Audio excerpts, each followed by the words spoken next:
অন্তর্বর্তী সরকারের অবহেলা, অব্যবস্থাপনা আর অদূরদর্শিতার ফলেই মহামারীর রূপ ধারণ করেছে হামরোগ। বাচ্চাদের টিকার সংস্থান না করে প্রকল্প বাতিল করা, সময়মতো বরাদ্দ না দেয় এবং তৎকালীন স্বাস্থ্য উপদেষ্টার অপেশাদার আচরণকেই হামের প্রাদুর্ভাবের পেছনে দায়ী করছেন বিশ্লেষকরা। বিষয়টি নিরপেক্ষ তদন্তের মাধ্যমে দোষীদের আইনের আওতায় আনার পরামর্শ দিয়েছেন তারা। মাসুদ সুমনের রিপোর্ট। একের পর এক অবুঝ শিশুর মৃত্যু, হাহাকার। সন্তানকে হারিয়ে বাবা মায়ের কান্নায় ভারী হয়ে উঠেছে দেশের হাসপাতালগুলোর বাতাস। স্বাস্থ্য অধিদপ্তরের হিসেবে গত 23 দিনে সন্দেহজনক হাম নিয়ে মারা গেছে 128 শিশু। আক্রান্ত শিশুর সংখ্যা প্রায় 10,000। আক্রান্ত বাড়ছে প্রতিদিনই। কিন্তু কেন এবছর হঠাৎ হামের এমন প্রাদুর্ভাব ঘটল? বিশ্লেষকরা বলছেন, অন্তর্বর্তী সরকারের অবহেলা, অব্যবস্থাপনা ও অদূরদর্শিতাই এর পেছনে দায়ী। খোঁজ নিয়ে জানা গেছে, দীর্ঘদিন ধরে টিকা সংগ্রহে 60% অর্থায়ন করত বিদেশি বিভিন্ন সংস্থা, বাকি 40% যোগান দিত সরকার। কিন্তু দুর্নীতির অভিযোগে সেই প্রক্রিয়া বাতিল করে দেয় অন্তর্বর্তী সরকার। এতে বিদেশি অর্থায়ন বন্ধ হয়ে যায়। কিন্তু টিকা কিনতে রাজস্ব খাত থেকে প্রয়োজনীয় বরাদ্দ দেয়নি ডক্টর ইউনূসের সরকার। অন্তর্বর্তীকালীন সরকারের সময় তারা নানা রকম নির্বাচন হবে কি না হবে এটা নিয়ে চাপে ছিল, এবং এই কথাগুলো যখন হয় তখন ইতিমধ্যে নির্বাচনের তারিখ ঘোষণা হয়ে গেছে। কাজে তারা চিন্তা করেছে যে নির্বাচন তো আসছে, আমরা কেন এই ঝামেলা নিয়ে আগাবো।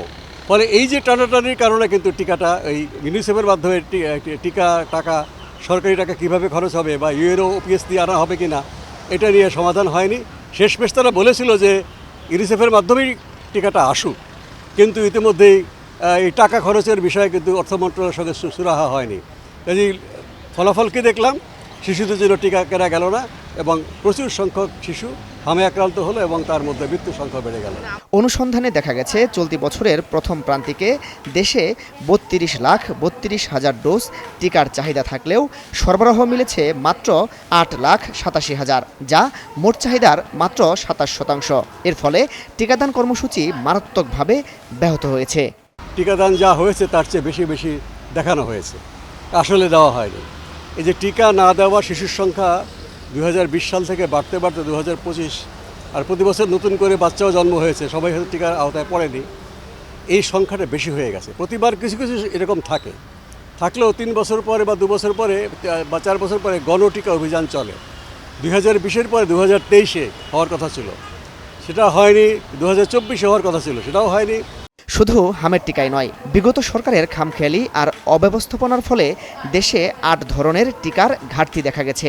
এসব টিকার মোট চাহিদা 2,56,70,000 ডোজ। বিপরীতে সরবরাহ হয়েছে 1,26,48,000, ঘাটতি 51%।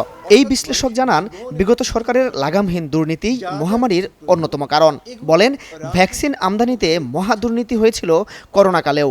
যেই ক্ষমতায় থাকুক, কিন্তু মানুষকে বাঁচানোর এবং সুস্থ রাখার যে উপায়গুলো, মাধ্যমগুলো, সেগুলোকে যেন দুর্নীতি এবং ভাগবটোয়ার মুক্ত রাখা হয়। নিজেদের হীন চিন্তা বা ছোট চিন্তাকে বাস্তবায়ন করতে গিয়ে যেন মানুষের মৃত্যুকে কেউ ত্বরান্বিত না করে, মৃত্যুকে ডেকে না আনে, সুস্থতাকে কেউ অসুস্থতার জন্য পর্যবেসিত না।